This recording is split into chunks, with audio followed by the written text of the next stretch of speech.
Today we're announcing the fastest car we have ever built. We're not gunning for just 12s or 11s or any of that sort of stuff. You might have heard it in a famous movie. Someone owes me a 10-second car. We're going 10s, and today we announce the 10-second daily driver project. Stay tuned.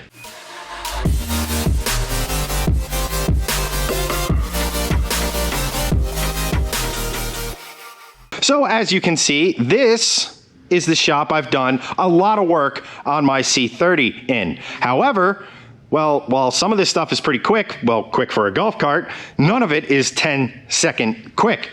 Not even that brand new John Deere over there.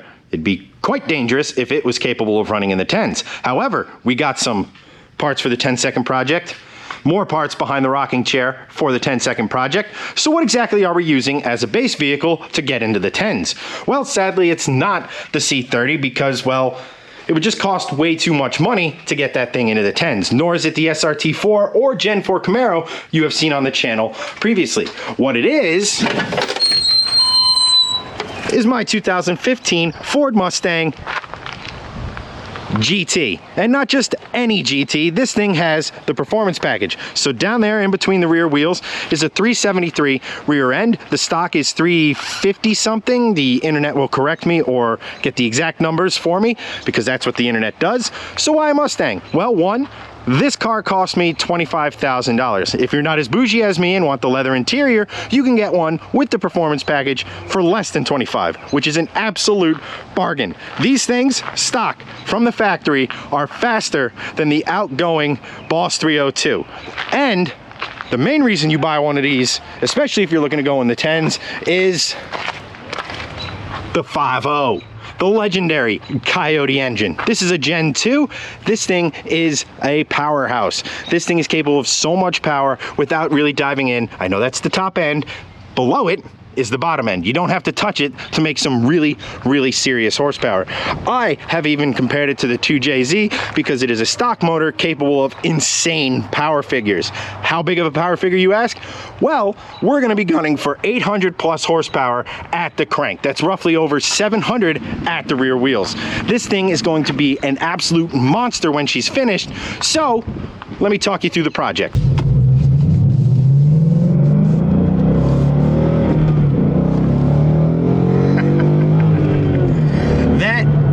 Never gets old. Let's quiet her down a little bit here. So how exactly are we going to go 10 seconds? Well, the obvious answer there is just slap a bunch of power on her, put some good tires, and, well, kind of hope for the best, because the Mustang GT comes with a lot of awesome features that make, well, going really fast in a straight line kind of easier than it should be. So, I mean, first off, we got line lock, which is the most awesome unnecessary feature to ever be fitted to a car.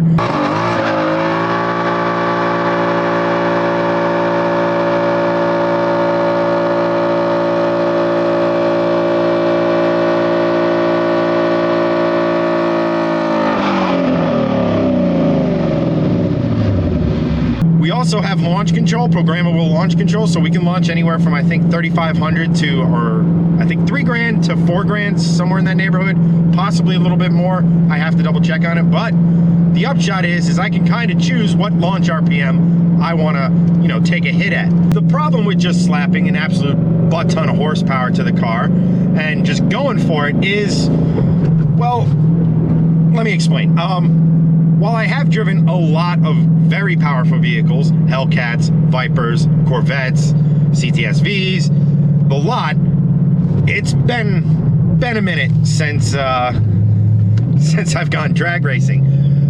The thing of it is I want to do this in phases. So like the first phase is going to be me basically taking this car bone stock, or at least as stock as I purchased her, because she does she does have an aftermarket exhaust on her and a resonator delete when I purchased her. So Ford claimed that this car is capable of doing a 12.8 quarter mile at roughly 100 miles an hour, a little above 100 miles an hour. I think 109 if I'm remembering correctly.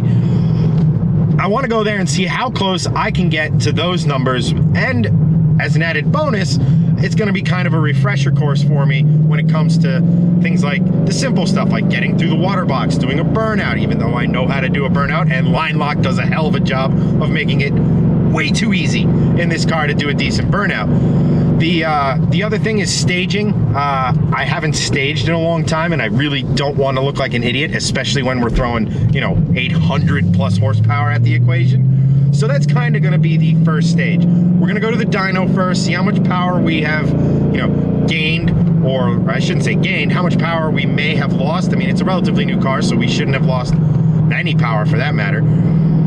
Then from there, I'm going to try to get to the track. Now, the good news is some of the tracks by me have started opening in limited capacities. The problem is that obviously they have limited space, and it's way more expensive than it usually is. But that's not going to stop me. I'm still going to get to the track. It just might take a bit, but I'm going to lay some baseline down. I'm going to take, for those Volvoists who have made it this far, who have followed my C30 build, I'm going to take the C30. She's getting fixed relatively soon, and she's going to be at the strip with the Mustang, one of the trips I go up there, so that's going to be really fun, testing out this car versus a pretty heavily modified Volvo C30. The second phase is we're going to throw a bunch of NA power adders at her in the form of some long tube headers and a new intake manifold.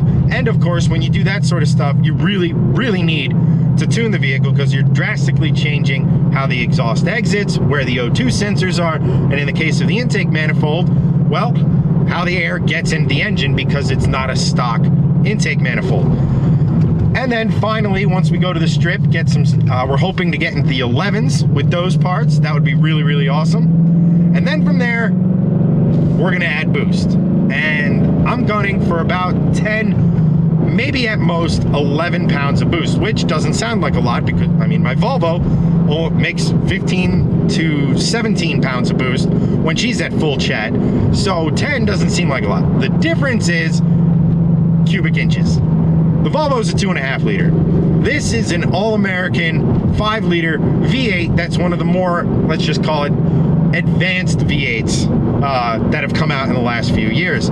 If you know things like the LS and LT family, well, those are good old-fashioned pushrod engines with a lot of clever tech on them, but at the end of the day, they are still a pushrod V8, which have been around for, well, almost forever.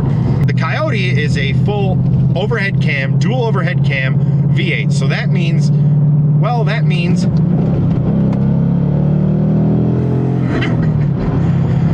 in stock form, she revs all the way out to 6,800 RPM. But the Coyotes can go well above that. They can go to 7,500 RPM without breaking a sweat, and they can do it reliably. That's one of the best things. In addition to carrying a ton of power, the Coyotes, well, they can rev. And to help that top end power that the Coyote produces, yes, it doesn't make the low end grunt that, say, a pushrod will, but to kind of help that top end along, we're going to go and get ourselves a Centrifugal Supercharger.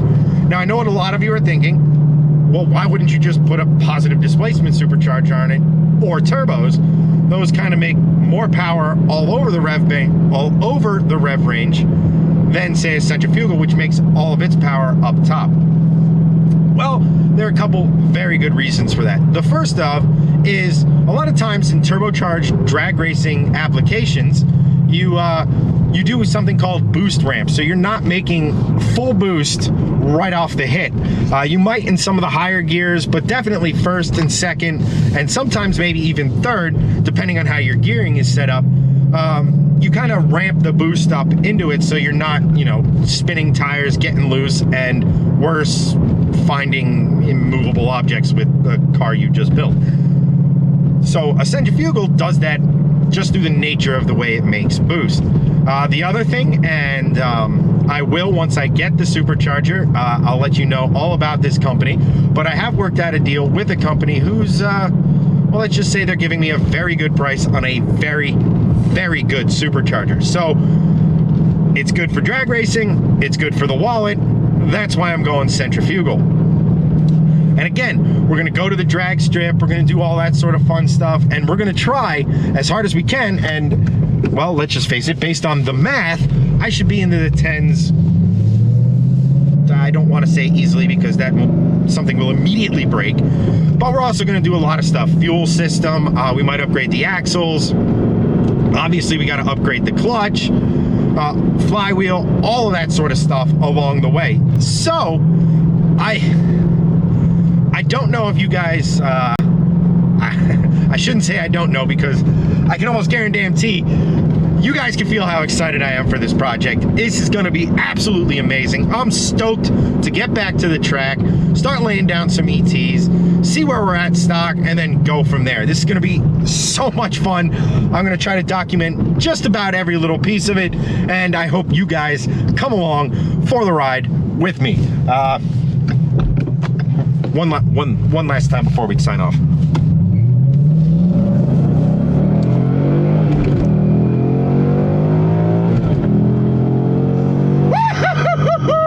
Hell yeah!